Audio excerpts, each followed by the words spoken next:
If you wanted to lose weight and gain muscle, do you think going once or twice a month and randomly practicing for 2 hours is enough? Obviously not, and the same goes for the guitar. Consistency is the key to improving on the guitar.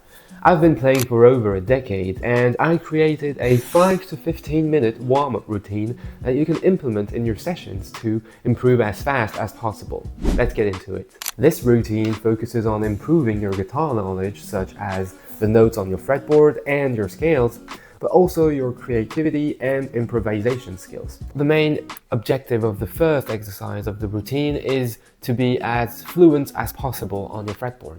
And what that means is to know all the notes instinctively. So for the first few minutes to get warmed up, I go on this website that will generate a random list of notes I have to play on the guitar. And if you don't know all the notes on your fretboard and you want to learn them, I made a full tutorial on how to learn them in less than a week. Make sure to check it out. The next exercise consists of working your caged chords. So I like to start with the C chord, and I tend to play all the chord shapes down the neck. And for more intermediate players, a good exercise is to play all your caged major chords, then minor chords, then you can even go further into 7th, minor 7th, major 7th chords to really memorize the shapes. The next exercise I like to implement in my routine is an exercise related to the minor pentatonic scale, because it's the most fundamental scale which will help you learn the basics of improvisation. And if, once again, you don't know the minor pentatonic scale yet, don't worry, it is a great way to learn it, because the minor scale has 5 positions. So say you want to learn one position every day, in 5 days you'll have learned the whole pentatonic scale.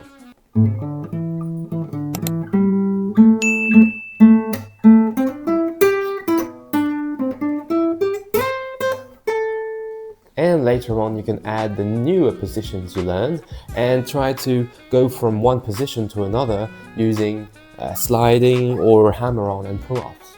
After spending a few minutes playing them a cappella without backing track, well, you guessed it, the next step is to play the scales with a backing track. So there are multiple backing tracks on YouTube, and you just have to choose one and let it play and just play around with your scale. And for intermediate players who have a loop pedal, it's even best because you can play your own progressions and improvise over them. The final exercise of this routine is an ear training exercise. What I mean here is that I focus on training my ear to recognize specific interval patterns. So I just play the intervals and then try to sing them out loud.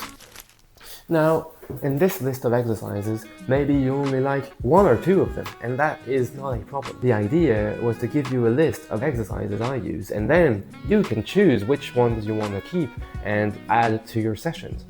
Overall, you can also choose when to use these exercises, whether it's daily or each time you play the guitar or once a week. Anyway, the idea is to help you improve, but at your own pace and your own way. If you enjoy this type of content, make sure to like and subscribe. It helps me a lot. Thank you. And if you decide to implement one of these exercises in your sessions, make sure to tell me in the comments below. In the meantime, you can check one of my covers, and I'll see you around.